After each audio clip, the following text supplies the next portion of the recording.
My name is Atsuko Toda, Director for Agricultural Finance and Rural Development at the African Development Bank, and I'm very happy to welcome you all to this session on data and digital solutions for food system resilience. Before we start, please note that the event is being recorded, and we're very, very happy to have you here. With regards to the session, as you know, this year we've seen a number of crises, a number of shocks which have hit the food system, and those which have always been there, which include market, conflict, and climate. But this year there was also the COVID crisis. And it became much more clear that the use of digital information and technologies is critical. So this session is about improved data and digital coordination, the importance of having solutions and scaling them up, and good policies.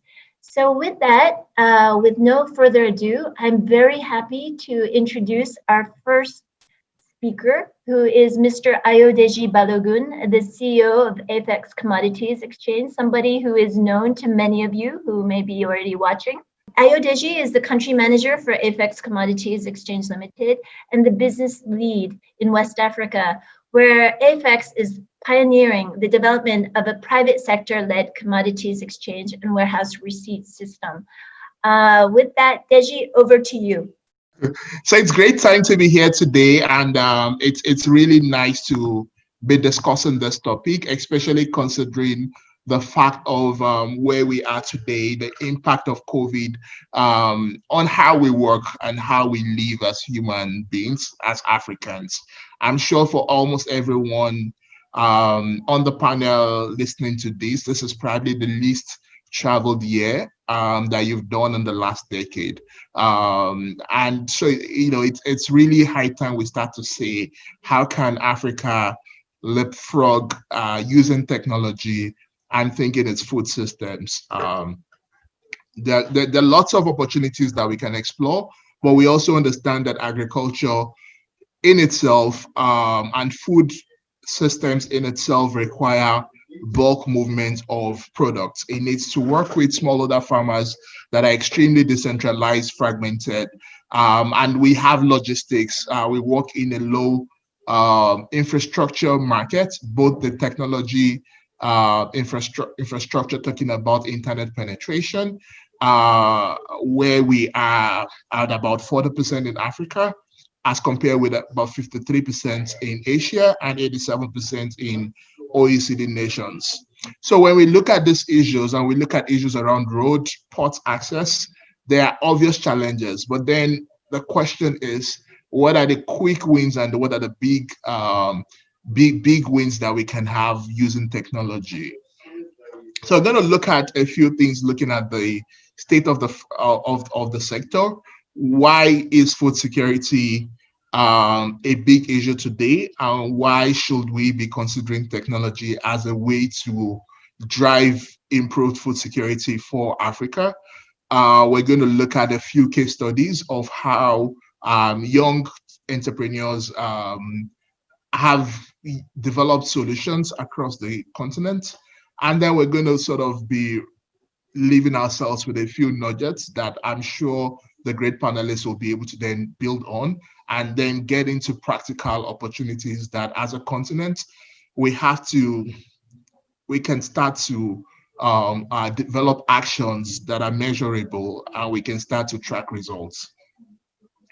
Again, food security is something of, this topic is urgent. So we need to really look at it from a point of an emergency. 670 million Africans are food insecure. And this is half. So 1 out of every 2 people living on the continent today do not have enough food as defined by United Nations. And when we also look at things around why is that the case? So we look at the graph that talks about agricultural productivity. Africa, our yields are half of what countries in South Asia are having, and a third of what OECD averages are. So we get about 1.6 to 1.7 metric tons per hectare on cereals, as compared with about 6 tons on the average in OECD nations. And we do have the best cases in Africa, record up to 12 tons per hectare on the same cereals. The other part of it, if you look at fertilizer consumption, and you look at, and that's a proxy for almost all of our inputs in terms of usage. So we use in Africa, average utilization of fertilizers about 20 metric tons per hectare, which is 7 times lower than global average. So the global average is about 140 kilogram per hectare for fertilizer. So that just helps us understand. And this is for fertilizer specifically, but if you look at access to hybrid improved seeds, on the continent, it's about 4% of farmers used hybrid improved seeds for cultivation. And it goes all the way. Now, how important is agriculture to us besides the dimension of food security? We also need to understand that 53% of workforce on the continent are farmers, work in agriculture or around agriculture, along the agricultural value chain. In East Africa, the average is about 65%. In West Africa, it's probably around 50 to 45%. So that just tells us, we need to do this, one, for aggregate food production, but secondly, and more importantly, for livelihoods and income, poverty alleviation and other SDG problems that we need to solve in our lifetime. Now, looking at around digitization, one very good proxy, two good proxies for digitization and readiness for digitized solutions. So one is internet penetration, where we're not doing, there's been significant improvement over the last decade, considering the length of time and how we've actually made progress. Today, at 40% of Africans do have internet access. But if we decentralize this and you back out urban centers and you focus on rural Africa and you look at the internet penetration rate, the number drops very significantly. So a lot of our farmers at best today use feature phones and do not have internet access. So mostly solutions that are farmer-centric have to then be developed around USSD, SMS, and other low-tech solutions. Mobile penetration is really good and increasing, and I think that's one good thing. So what we've also seen is a lot of using the mobile phone as financial identities for farmers. But one interesting thing that we've seen in our work in Africa is to say when the farmer has a mobile number, it doesn't necessarily mean he has a telephone line. So he could have a SIM card with a number, and then he may have misplaced the SIM card and it just moves up to the next one because he doesn't have a large contact base that reaches him. He may have a SIM card and it may not be in a phone until he needs to use it. And then a whole household sometimes share one handset. So it depends on who needs to use it. So everybody in the household may have a line and a number, but it may be just one handset serving the whole household. So these are issues around the reality of where we are today. And when we have to then think of solutions on how to create a food secure Africa, we need to be able to confront these challenges and say, how do we improve on them, but also create innovative solutions despite these. Again, so looking at, so when we think of technology and innovation for Africa, particularly in respect to how would we feed ourselves. So again, we have these three pivotal things that we urgently as a continent needs to do very aggressively. So we need to attract talent for agriculture in the continent. So agriculture, over 85% of the food in Africa are produced by farmers that farm less than 2 hectares. While that is great and it empowers a lot of us, for competitiveness, we also need to start having a lot of value addition on the farm. We need to start having and promoting larger scale farmers, mid to large scale farmers that will complement the food supply system and provide some resilience along our food system. The other part of it is we need to unlock capital.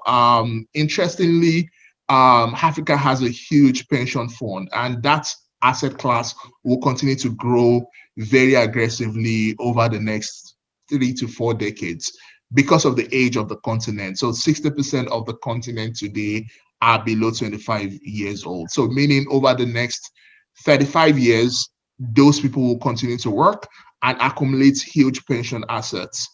But we have not found a way to get this money to finance the real sector of the economy. So this capital stays and is almost sterile. At best, it lends to government. So we urgently need to find tech-enabled solutions that allows this capital to really flow into the hands of producers and processors and ensure that it then leads into gains in productivity, which is the third part of this flywheel. So it's at the heart of productivity, talent, and capital is where we see innovation on the continent. So what we'll do is to look at 3 different examples on how innovators on the continent, including us at FX, have provided solutions to across the different value chain. So FX, what we do, we stand at the center of access to market and access to finance for the entire value chain. We take from the smallholder farmers that cultivate between 1 to 3 hectares to large multinational corporates who needs to have issue commercial papers, and we work with them to ensure that they have the right structure and the right liquidity to be able to raise capital for their operations. On the other hand, we then ensure that the delivery from the farm to the factory is being able to be done efficiently, seamlessly, and we trust embedded. So we do this using a robust trading platform as a commodities exchange, where it's possible for people to log in from the mobile, web, or desktop, and then they can, look at commodity, buy, purchase it, look at historical price trends, purchase it for physical delivery or to lock in and hedge their prices over time.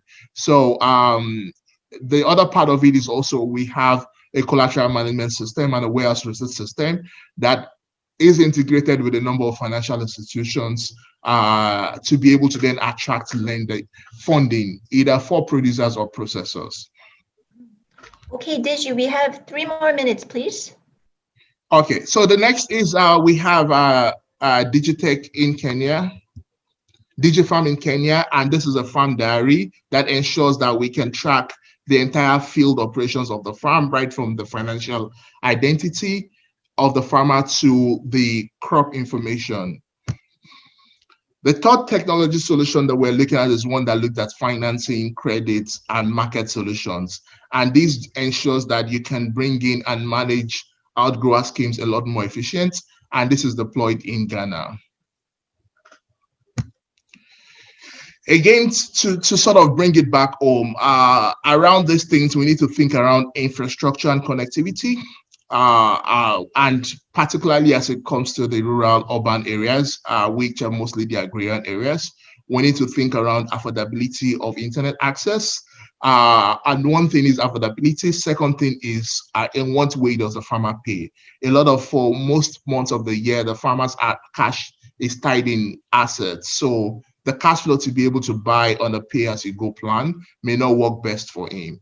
The next one is education, ICT education and literacy, but also how can we use these tech-enabled solutions to provide agronomy in lieu of the extension services, which we know isn't working for Africa today. The last part is institutional support, which is both the private and the corporate sector, and how can we ensure that we focus on these issues and we ensure that we increase and improve the digitalization of the sector. Thank you. Thank you so much, Deji. That was such a great presentation to set the scene, to help us understand internet and mobile penetration in Africa, to help us understand some of the interesting, innovative solutions that are happening and some of the key considerations. So really, really appreciate it. Thanks a lot, Deji. Our next presenter is Mr. Brian King. He's the leader of the Platform for Big Data in Agriculture and CGIAR. The Big Data in Agriculture is a global program centered on digital transformation of food systems worldwide. So over to you, Mr. Brian King. Thank you, Atsuko, and hi everybody. Thanks for the opportunity. So yeah, as Atsuko mentioned, I coordinate a program called the Platform for Big Data in Agriculture. We're a cross-cutting program of the CGIAR Consortium of Agriculture Research Institutes. And so I want to talk a little bit about today about the intersection between digital innovation and agricultural analytics, and how this can be, and I think is already starting to show itself to be a very potent tool for building resilience in food systems. So starting with the agricultural analytics dimension, actually Adeji had a really nice example about fertilizer use in Africa. I think it was sub-Saharan Africa, and that I think this is a nice complement to that. So what we're looking at here is through our cross-cutting program, we're able to reach out to all of our various research centers. We're in somewhere over in the world about 70 countries. So using the data standards, common data standards, some solutions for data discovery, we're starting to be able to enable these kind of new insights from the agricultural research data that are being generated by our centers and our programs. And so here's a really nice example of one where researchers looked at essentially the fertilizer response at 760 locations, and then they were able to source price data related to those fertilizers in those locations to start to form an idea of the profitability of use of fertilizer in those locations. And you know, as we know, it's about the income that gets to farm level that's really important when we look at the questions of productivity. And so being able to have some kind of higher level insights about what's happening can then equip us to intervene more effectively related to productivity.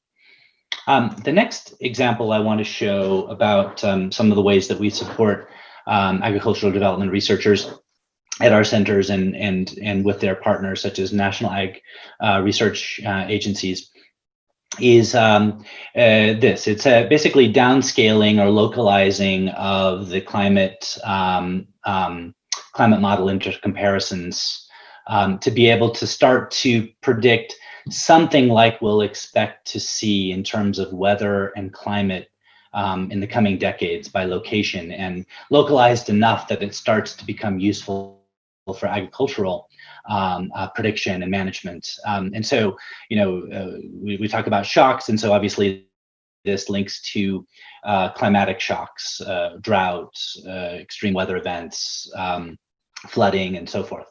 And so the intersection of these two things, the ability to measure what's going on today and get better insights about what's going on today, and the ability to start to predict and manage, are two key capabilities that we're going to need to be building into certainly farming systems, but overall into food systems to deal with some of the really intense challenges that we expect to see over the coming decades across natural resource, demographic, ecological, climatic dimensions. And so how does, you know, we're a research organization, but we're a research to try to change how food and farming systems work, and how do we bend them towards improved livelihoods, but also greater sustainability, conservation, and so forth. And so the way that we've, as a program anyway, landed on to sort of try to start to link the analysis and research with real changes in how food and farming system works is something called the Inspire Challenge. It's a digital innovation process that we run where we source the particular challenge areas from the research community, and then we invite CGIAR researchers to partner with external actors of any type. They can be national agriculture research agencies, global firms. We worked with the Statistics Bureau. We worked with startups, literally any external kind of partner to come together and try to create something new, some new way of engaging with digital at different key points related to resilience in global food systems. And so, revealing food systems in terms of being able to know what using data that's out there and generating new data, so we have a much greater, finer understanding of food system flows and how they might be disrupted. Measuring resilience itself. Resilience is kind of a, it's a very multifaceted and nuanced concept that means different things in different places. And so advancing the discipline of being able to measure resilience meaningfully is something that we think that is ripe for some digital innovation. Being able to observe and measure and act on the relationship between agriculture and the supporting ecological and natural resource base for agriculture is also an important area where more can be learned, and we can operationalize more digital innovation there. And then lastly, we need to be pursuing, I think it's probably, reasonable to say we need to be pursuing dual benefits, at least dual benefits, in terms of incentivizing sustainable practices, but also sustaining income. We need to, income needs to get to the farm level, even as we are looking at practices that will be lasting over the long term. And so we've made, we're in our fourth cycle this year. We're sort of looking at our fourth batch of grantees. A quick spin through some of the innovations that have come through the door. So Plant Village is something that was launched with the University of Pennsylvania and one of the CGIAR centers, IITA, and so they've got about 500,000 users, and it's entirely, sort of farmer to farmer and expert to farmer or expert to expert, engagement around farming practices with around 40 crops now, I believe. And what we were able to do under this particular innovation process was to help fund the development of computer vision enhancement to that system. And so, being able to train up computers to recognize particular cassava viral disease was achieved with as at least as good, and in many cases better accuracy than ag extension agents going and diagnosing those diseases. A few of the other awards have come through. There's Farm.inc is a Facebook group that with about 200,000 farmers. And again, it's horizontal farmer to farmer exchange, but we built a kind of window into that community, linking up with animal health experts and specifically related to dairy content. And of the dairy farmers, a majority of them said that they'd actually learned something really helpful in terms of productivity and keeping animals healthy. Some in-field sequencing of pretty devastating wheat rust using nanopore sequencing technologies is getting rolled out and scaled up in collaboration with it's the CGIAR wheat program and the National Ag Extension Agency of Ethiopia. And so, and then we have several others within Africa. So one is gamifying and building kind of more sticky and engaging agricultural advisory content with the really popular iShamba Ag Advisory digital platform linked to Shamba Shape Up, the really popular TV program. Some using IoT to be measuring and a combination of IoT and satellite to be able to look at natural resources, and then again unlocking data related to food flows. And so all of these are projects where researchers and from inside our organization and then external partners have come together, and we make a point of having them measure something about their intervention so that we can start building the evidence base about the intersection between digital innovation, agricultural analytics, and the kind of outcomes that we're trying to affect in livelihoods, in ecosystems, and so forth.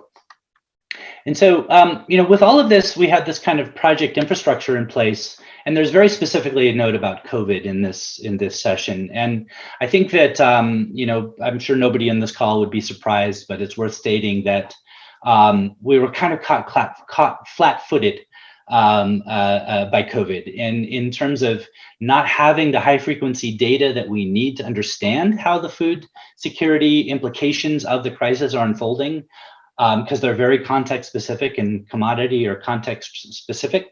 And also not having the rapid kind of, in many cases anyway, that we saw, having the mechanisms for rapid engagement to be able to intervene in a very context specific and agile way. And so I think, I mean, we were able to do a little something. We were caught flat-footed as well, but we were able to do a few grants out through the existing project infrastructure to projects that propose to us, okay, this is how COVID is unfolding as relates to food security in my location, and this is what we'd like to do to enhance the response in those particular locations. And so I think that through measurement, through putting these things together, analytics and digital innovation, and doing it on purpose, that we really starting to see that it's one of the most potent tools that we have for managing this shock by location and managing an array of shocks that we can reasonably expect in the future. Thank you. Thank you so much, Brian. It was really great to have a perspective from a business sense from Ayodeji, and then also from Brian from a more research perspective. But it was very interesting to see how the data that has been generated by the Big Data for Agriculture platform was useful also during this COVID period. I'd like to move next to an interactive poll. There's about 3 questions, and I'd like everybody to participate. I think if you could just get ready.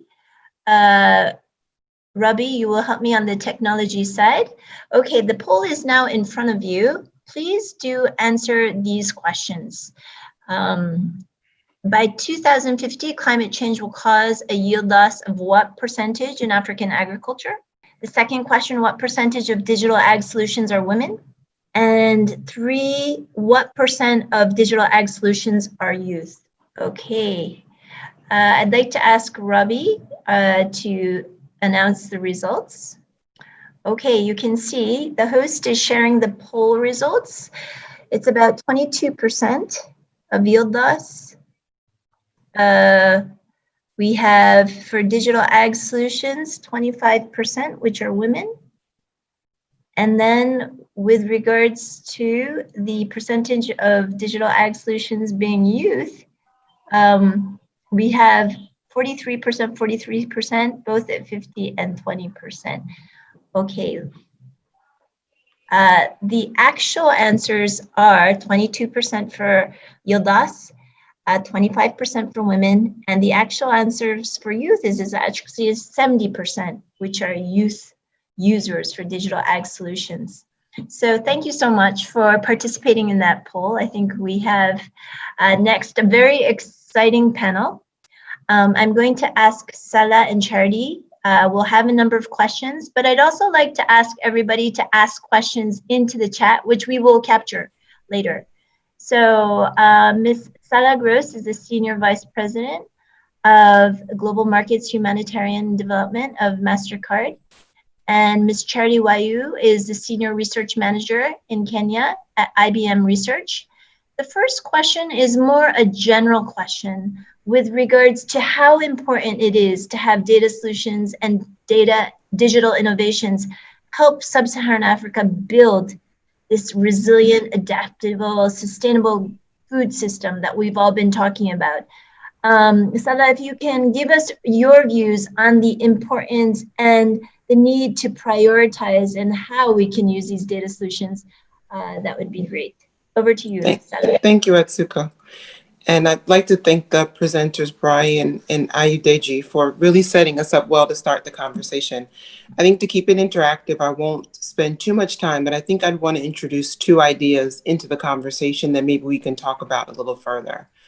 The one is to answer the question, it's extremely important, but I want to quickly go to the how.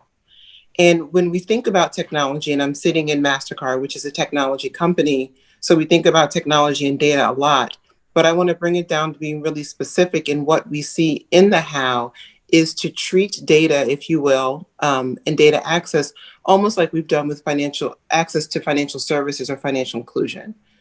And to do that, we have to realize that data if it's going to be effective and really have the impact on resilience, it's a two-way street. One way, making sure that farmers get the information they need to be more resilient and be more productive, but equally as important is a feedback loop that farmers will give to data providers to make sure it's proximate and accessible, but also that it's meeting real challenges. And so there's four principles that we think about in financial service access that has been actually instructed to think about when we think about data and this feedback loop and making sure this last mile is a two-way street. One was already touched on is really alternative technology or just technology that fits the infrastructure. So being able to be responsive to the data and use the data that you're getting in an offline environment, as well as give that feedback loop and make sure that the data continues to be applicable in an offline environment, which a lot of the communities that we serve are in, is critical. We don't want silos created like we've seen in other industries replicated in data. The second one, very quickly and kind of related, is using trusted networks. And so this actually takes care of something else the speakers mentioned, is disaggregating ownership and access. So even if you don't own a phone or you don't own a SIM card, you can still have access. And the way that can be done is through trusted networks. For example, through savings groups or through the local merchant.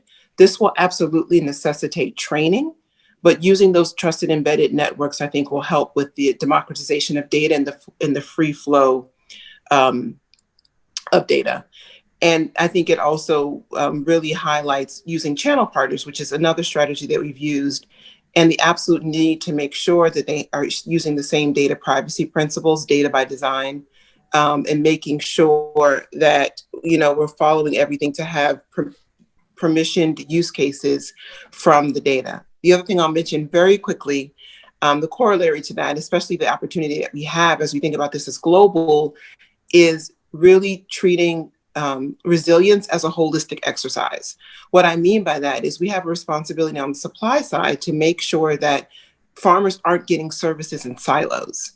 And so they're not service seekers chasing one service after another so they can run their farm as a business. Now, if you click that up one and realize that farmers not only need kind of interactive farming services, but that their parents who pay school fees, their parents that take their kids to the doctor, if we can also include that data in the profile that we're getting and to be responsive to what the farmer needs, I think that's really where it's going to become resilient. We can't treat 1/13 of a farmer knowing that they are also a shopkeeper and also a parent. And so having permission-based use cases to get a full picture of the farm and the farming community, I think really will have an impact on resilience. And I'd actually like the conversations to kind of be inclusive of these two themes. Like, how do we make sure we provide access, and how do we do justice and treat the farmer for all of the needs that they have? Because I think that's the way we make a dent in resilience. Super, Salah. Thank you so much. I'm going to pass the question on to Charity, taking into consideration some of the final points that you made, which is around the farmer and how do we actually make sure that they get access. So Charity, over to you. Thank you, Atsuko and Salah. Thank you so much for the points that you've made, as well as the speakers ahead. I think these are all incredibly important points for us to consider. And maybe before I comment on some of what Salah has mentioned, let me add a few more contextualizing thoughts that we're learning, at least from my experiences.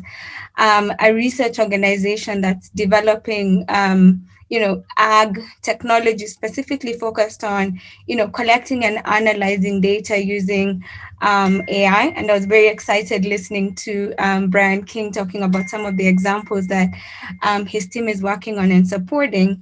I think looking at and being very cognizant of the specific key data sets that we need from, a farming value chain, so that we think about their value versus how costly it is to collect each of those data sets. So, we've been thinking about this notion of, when you look at healthcare, we think of an electronic health record. What is the equivalent of that in farming? And what are those very key data sets or attributes that you need to collect so that you can be able to make a dent?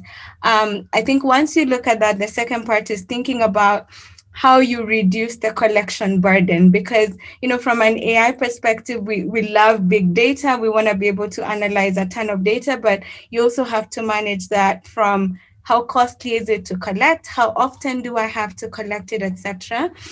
And I think some of what we're learning from our experience, manual methods of data collections are expensive, are hard to collect repetitively. It's difficult to validate. So we're trying to figure out innovations that help us to manage, perhaps using satellite data so that I can start to understand what's happening on the ground. I think looking at innovations from that perspective, then we're able to reduce that burden of collection and then be able to actually get large enough data sets where we can perform good analysis. And I think in tandem to that is from the researchers in the house, is thinking about what are the cool technologies we can apply to this so that we can be able to surmount some of the challenges we see from data collection. So, a very quick example I would give is thinking about if I have to collect data using a GPS tool, that means I have to have people on the ground. Can I be able to detect boundaries at some level from satellite data? And from that, I can ground truth it with the GPS data collection. And then from that, you're able to actually get to useful approximations. And maybe the last part, I think Salah already started to talk about this, is really understanding and figuring out who has the data versus who should actually pay for it. I think sometimes we make the assumption that only the farmer should pay for it, but some of the data that we collect is actually able to benefit the entire ecosystem. And so perhaps we should disaggregate that so that farmers are able to benefit, but then additional players in the ecosystem can also benefit from that. Last comment is really about making sure we're answering the right questions and making sure that the recipient of a particular form of analysis actually gets benefit from it. And I think that's important for all of us to do that. Let me pause there, and I'm really looking forward to the rest of the discussion. Thank you so much, Charity. It was so great to have your perspective also, in addition to Salah's perspective, which was really around access for farmers, the perspective of data collection and payment of it. I think that's extremely useful. I'd like to move on in the conversation. My next panelists are Mr. Joseph Animpu, the commercial unit leader of Corteva Agri-Science in East Africa, and then also Ms. Martha Hai of WeFarm, who is the Vice President of Africa for WeFarm. So I would be grateful if the panelists could also respond to the question in consideration to what Charity and Salah had to say. But the specific question is around examples of initiatives and strategies put in place by governments, entrepreneurs, and other stakeholders, specific solutions, specific examples that have worked. Joseph, over to you. Thank you very much, and very good discussions, and definitely just want to highlight that digitization is going to really transform agriculture, and if we're going to, it's going to form an integral component of agriculture transformation. And picking up from Salah and Charity, clearly issues around data management, issues around collaboration really to get us across the finish line, and the ability to help us make decisions better so that we can improve productivity. And with that, of course, have a data-driven decision-making process is going to be very integral to how we move. But it's got to be around really, how do we accelerate the introductions? How do we get adoption ramped up? And how do we get all the digital in the farm operations to help the farmers either save time or increase their productivity? And at Corteva, we are definitely spearheading some of these initiatives in collaboration with other players. But I think it's important for us to really bring in one other perspective that is going to be important in the back end side of things, apart from before I jump into the comment that you alluded to. It's around also how we can utilize digitization in the research process so that we can be able to really ramp up introduction of new innovations to the farmers so that they can be able to really adopt this whatever the new technologies that are coming up.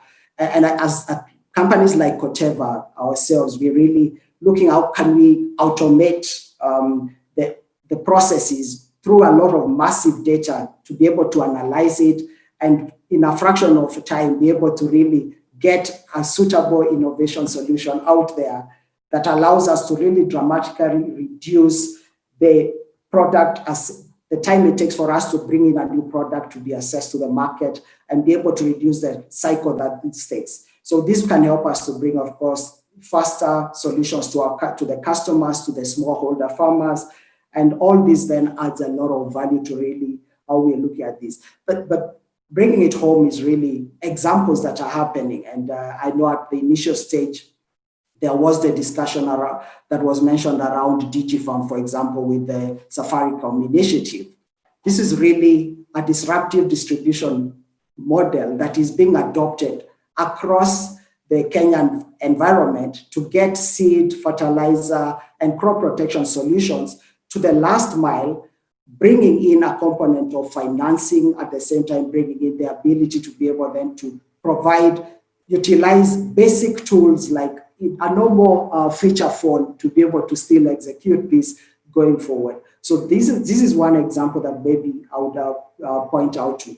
But we have other examples, of course, where you have collaborations where you're working with other partners in the nutrition space and possibly also in government and ministries to be able to showcase through virtual field tours of what opportunities are there or the demos, or where you have smallholder farmers at the village level having peer-to-peer sharing of information, today even on WhatsApp platforms on how I have managed to increase my yield. And this then has an effect of helping us to be able to increase the adoption of the technology. I think COVID has taught us we can no longer just wait for things to happen. We have to utilize a lot of the various tools and opportunities that are there. And I'll give an example as Corteva. We've actually had an opportunity this year under the lockdown to be able to reach out to many smallholder farmers in collaboration with our channel partners through models like utilizing SMS, bulk SMS that you send out, information that helps the farmers to make decisions. What time should you be planting? What is the rainfall situation like? Which hybrid should you be planting at this time because of the various conditions? And this has really added a lot of value. We've utilized forums like the WhatsApp groups, smaller groups that are targeted to pass on very specific information that helps the farmers then execute or make the right decisions. But finally, just as an example of what has worked. Yes, and please keep it brief now. Thank you. Yes, I'll take it to keep it brief. It is in an effort to really roll out information across. You've had to look at through the Zoom platform today. I don't think AGRF ever envisioned a situation where we would hold our forum this way. We've had opportunities to introduce technology innovation to the farmers in South Africa in the cereal sector through the Zoom platform where we've launched product, or in the flower sector in Kenya where we've launched product using the Zoom platform to give them solutions that work. So there are multiple examples, and I think we can all leverage from these going forward. I know there are lots of things happening, and I'm excited to be part of this panel. Thank you. Super. Thank you so much, Joseph. Okay, I've been reminded of the time, so I'm going to go straight to Martha. Martha, over to you, please, for some solutions. Okay, thank you, Atsuma. And I'll be quick. I won't be too long. But thank you to everybody. I do want to just kind of piggyback off of what Salah was mentioning, two things that I think are really important. But number one is accessibility. So ensuring that when we create and when we provide access to data or access to these digital platforms, ensuring that it's not only farmers who have access to smartphones, or that are digitally connected, but making sure that we're lifting up and we're providing access to all smallholder farmers within many of these communities. The second thing is that two-way communication. So it's not solely about extracting data, it's about also providing products and services that utilize and leverage that data to ensure that we're fulfilling and we're meeting the needs and the desires and the wants of the farmers who are actually within these markets. At WeFarm, we've developed a platform where we're reaching millions of farmers to share knowledge and to access quality products. We've built a trusted community, which is something else that Salah was mentioning, a trusted community of more than 2 million farmers, retailers, and brands to come together to build businesses. And WeFarm is free for farmers to access, even without internet connectivity, via SMS. Our vision really is to be able to provide these farmers with access to the knowledge and the resources to be able to know more, to buy smarter, and to sell better. Through our platform, we've had over 22 million questions and answers come into our system. And so we're really able to utilize this data to provide the types of services and access to the inputs that farmers want. Even in the times of COVID or with crop diseases, and everything that's happening in this world, we're able to really identify trends and issues that are impacting the farmers within the market in real time, and be able to work with our partners and with our brands and our retailers to be able to provide, the answers and some of the products and services that these farmers really need. So it is really about utilizing that data along with, building parts of a digital platform to provide farmers to provide them with access to the different things that they need. So I think just quickly, that's one of the solutions that is out there. Is really about bringing together both data and digital platforms together for the benefit of these farmers. Excellent. Thank you so much, Martha. I'd like to move to the third question, which is going to be directed at Dr. Caroline Mwangara Mugambi. She's the theme leader of policies and institutions at CIAT. And then also Ms. Alicia Miller, Vice President of Digital Green. Now, the final question is really, we've heard from different perspectives from different levels, and also the importance of whether it be the farmer level, researchers, business, platforms. The whole question is then for Africa, how do we go to scale? How do we actually help these initiatives go to scale? So I'd like to start with Caroline, please. Okay, thank you, Asuko. I think one of the things we need to realize is that the context in Africa are very diverse. So we need to really make efforts to make sure that we are accommodating the iterative processes to design, develop, and implement the solutions that we are developing. Like other speakers have said before, we don't want to be reinforcing the inequalities that already exist in the food system. For example, looking at access that is lower in rural areas where also vulnerability is highest, or among women. So creating solutions that are scalable is not just going to happen without really checking and making sure that the solutions and the models that we use are also adapted to those contexts. And so what we are doing at CIAT, which we are the Alliance of Biodiversity International in CIAT, first is to really understand what's happening in each of the countries. So we've developed what we call the digital agriculture profiles, which we have rolled out in 6 countries, including Kenya. And what that does is provide a state-of-the-art analysis of digital agriculture in the country. So it reveals what are some of the ongoing initiatives, what's a preparedness for the country for digital innovation, and what are some of the priority areas, so that you can already see where do you need to invest and what can you do to be able to scale. And that also looks at the challenges that are there.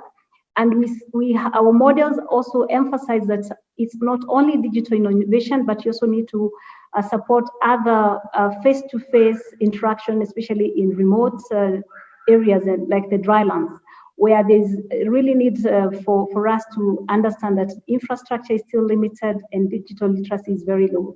So that's why we accompany like our solutions with validating with extension agents on the ground, co-developing the advisories with them, so that we can be able to go on to support the farmers. And we also have tried approaches where we are looking at the monitoring and the learning that is taking place in the digital innovations that we use. So we use an approach which we call the 5Q approach, which is a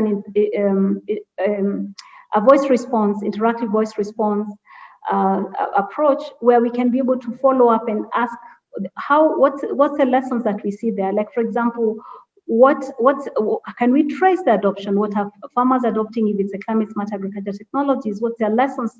What can they share the experiences also in the platform with other users? So I think those are some of the key elements that we need to really focus on before we think about scaling, and to make sure that whatever we scale is relevant and appropriate for the users that we target. Thanks a lot, Caroline. Okay, Alicia, over to you. Thank you. I'll just add a few things to the excellent comments of our co-panelists here. One is to just emphasize the importance of collaboration across the sector. We all are holding a lot of data. We share it with partners as it's useful to us, but we maybe don't think about the extent to which, if that data were unlocked and combined and transformed to solve new things, what we could be doing with it. So we certainly need to fill data gaps, but we also need to figure out how to better use the data we have, not just create more data. So I loved hearing Brian talk about the big data platform. I think that's a great example of making the data that the CG and partners have available radically accessible. One contribution that Digital Green is making is we're working on a back-end data architecture that would facilitate easier exchange of data between peers that want to work together. So there are a number of barriers that get in the way when organizations want to collaborate to produce insights. Those can be related to privacy, which is clearly a chief concern of organizations that host data, but also farmer privacy. Those can also be more technical, just actually having people that are skilled at writing the data usage policy that will govern how that data is going to be used.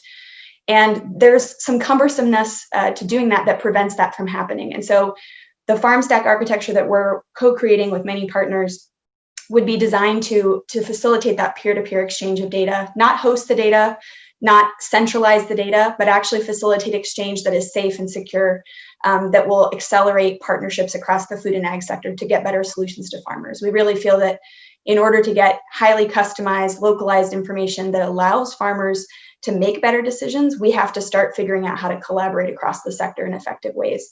So that's the first thing that I would kind of put out there. And then the second one is just to say, in this era of COVID, there's just been a lot of experimentation going on, and we all need to be exchanging what's working and what's not. And we've heard a lot of examples here, which was wonderful. Thank you. Another platform for collaboration that Digital Green's been involved in is the Developing Local Extension Capacity Network, which is co-hosted by GFRAS and IFPRI. If people want to look into that, there's over 5,000 extension practitioners that are sharing information about what's been happening. There's been a series of webinars, and it's so localized. We've heard so many channels mentioned today. What's appropriate in one place may not be elsewhere. And so just would encourage people to kind of continue exchanging ideas. So thank you. Thank you, Alicia. Thank you for being very concise.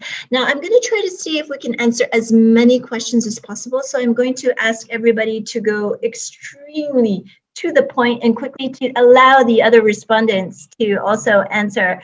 So first of all, I have a question for Deji. I'm not sure if Deji is still here. Deji, are you there?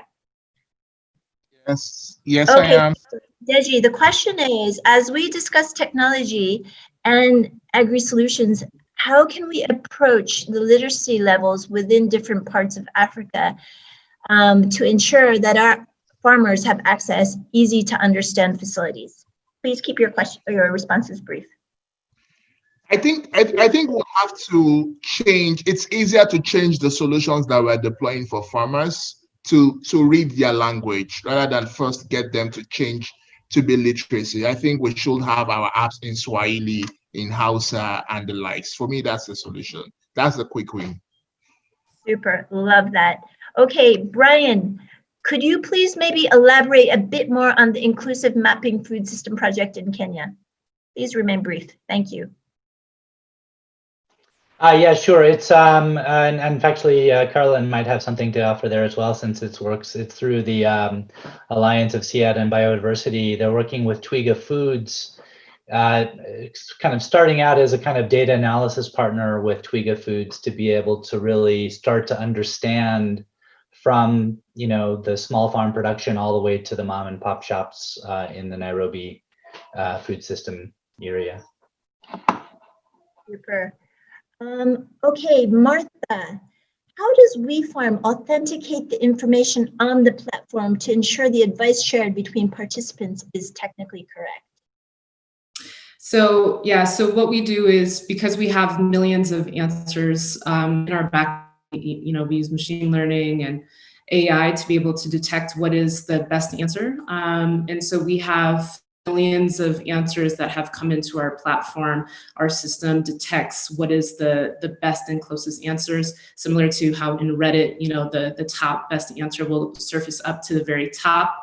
That's how responses get directed back to those who actually pose the question in the platform. Super, thanks a lot, Martha. Now I have a new question, and this is for all panelists and all speakers. There's a number of digital platforms. Are there those that collect similar information, and what is the need for harmonization?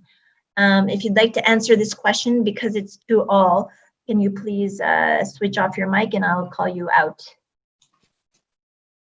Okay, Alicia, and then Caroline. Yeah, I'll just add, I think this question of harmonization is related to the technical piece I mentioned earlier. I won't speak to the data sets that are collecting the same data, but one of the issues that is another barrier to collaboration is data files are often not in the same format. So you actually have to transform the data to be able to actually integrate it, analyze it, and look at it. That's feasible to do, but right now it's being done in a one-off way. That could be automated, and that's part of what we're looking at with the farm stack architecture, and a number of other technology partners are looking in the same direction, because we have so many different file types that can be a barrier. So the harmonization of data standards may be a different question here to talk about, or the harmonization of particular types of expensive data to collect, I think, is another good conversation. But just on this piece of data transformation, that's another service we have to unlock to collaborate more effectively. Excellent. Thanks, Alicia. Caroline. Yeah, so I wanted to say that that's really useful, and that's one of the initiatives that we are supporting as a CG. An example is in Kenya, where Kenya has already made the call that all the data for agriculture needs to be harmonized in the Kenya Ag Observatory platform. So we are all contributing data and making sure that that data is also in platforms that are relevant for different contexts. For example, what are the platforms that are being accessed by drylands, and then using that information collectively with all the stakeholders on the platform to be able to also develop advisories to support the users. Thank you, Caroline. Brian, I see your mic open. Yeah, and I fully support what Caroline and Alicia had to say. I just wanted to say that to add that I think that we're seeing that massive digitally enabled agricultural services to reach even very vulnerable farming populations are like within reach and possible, but we're still at a phase where purely commercial options are challenging, are really challenging. And one of the things that I think we're also seeing is that there's a real replication of really similar analytic work that goes into the development of those services, at least as a kind of framing of where the opportunities might be or the impacts might be. And so I think that that's a place where collaboration can be really powerful if we can find some ways, leveraging the common data standards of the type that Alicia mentioned, and the stakeholder coordination of the type that Caroline mentioned, to start to kind of collaborate on that aspect in a pre-competitive way, in a public good way, so that then service providers can be freed up to go and compete with each other on actually getting to more farmers and small businesses and so forth. Brian. Salah. Yeah, I just quickly agree with what everyone said, but add, if we could have the North Star be the harmonization point, be the actual farmer or the farming household. I think that'll do two things that I mentioned before. One, that will give a more holistic picture of what that need is to remain responsive. But then secondly, it puts the farmer or the farming household in control of their own data such that they can get access to more services. Super. Joseph. I think I just wanted to add one point that this makes it more affordable because one of the other things is that then under the current scenario, if you harmonize through collaboration, we'll be able then to have affordability, and that will enable, of course, our smallholder farmer, for example, be able to access, they utilize the data. And the other point is we'll be able to also validate the data because various data points, and if you have one set, then we're able to see this is really the true north, and the data then can be reliable for use. Those are just my quick comments. Okay, thank you so much. There are a number of questions. I'm going to try to pick up more. This one's about data collection. So it would be great to get some answers from the perspective of how far are technologies and collection of data in the field to capture the inputs of fertilizer, water, and chemicals without human intervention. Would anybody like to answer that question with regards to how far those technologies around collection have gone? I think I can take a stab. Please. I think with regard to things like water input, I think water that's being used at a farm level, I think there's quite a number of sensors that people are using to detect, what you're putting into the farm, things like that. For fertilizer, I would say maybe you really need to use, the farm needs to be mechanized to a point where you're utilizing things like mechanized tractors. But also, I think the bigger question is actually to ask what actual data is important for what you want to measure. So for example, if the ask is, I want to know what type of fertilizer was used, I think you can think about that data collection as using many of the platforms that are now being utilized around, whether it's cash transfer or a farmer is accessing this kind of inputs from this input supplier. So there's that level. If you're really looking at granular data about, for this piece of land, exactly how much fertilizer was utilized, then I think you have to get really mechanized, and that requires, quite, tractors that are quite specialized. So for me, it's around exactly what level, not just the name of the variable, what exactly do I want to know, and then how granular does it need to be? So variations, but I think the technology exists. It's just about the cost. Super. Thank you so much. I'm going to see if we can all together as a group answer 2 more questions. The audience really appreciates the emphasis on collaboration. It's acknowledged that there's so much great technology out there. So how do all you innovators build from each other and make progress? We've heard from business. They're each, you're innovating your solutions. How do you actually build on each other to make progress? And also, this is relevant for the buyer as well. Maybe I can take a stab at that. Jump in first. I think it's crucial to get very clear on what you're good at and what you're not good at, quite frankly, and collaborate in a way where it's not a duplication of acquisition, which is expensive, KYC, servicing, and then getting the end user really up to speed and understanding how to do digital adoption. So at MasterCard, we have a solution called MasterCard Farmer Network that's in 3 countries, scaling to more, and actually a great example of something that started in Africa, which is now global, working with a lot of great partners like Rabobank and others. And we're very clear that some of the things that we can do that we've done in the history of MasterCard, like laying some of the pipes and being some of the kind of connectivity, will enable lots of local players to plug in and our partners to get a better facilitation of the data. We are not good at technology to the end miles, to the last mile, for example. We're not good at reaching the farmer. So being very clear what we're good at and what we're not good at, and partnering with those who are complementary I think is clear. And what that really takes is business model innovation, which is tough, which can be scary. But I think that's really the place to start. And if you hold the farmer in the center and the needs of the farmer, then you understand very quickly from a business what you should try to deliver and what you should rely on others to, which takes some trust, but I think that's the way to go. Joseph, I see your mic off. And I just wanted to pick right on Salah's comment around the importance of partnerships. I think it's really going to be around looking at who are the other players that you could be able to build around that are in different spheres of their strength. And so if you, for example, as Kocheva, your strength is in crop protection and seed, and maybe a bit of the digital software, how can you bring in nutrition specialists? How can you bring in the other players like WeFarm, like we're trying to work with them in some places? How do you bring all these other stakeholders? And this can be done through partnerships built around the likes of what AGRA does with all the various players pulling them together.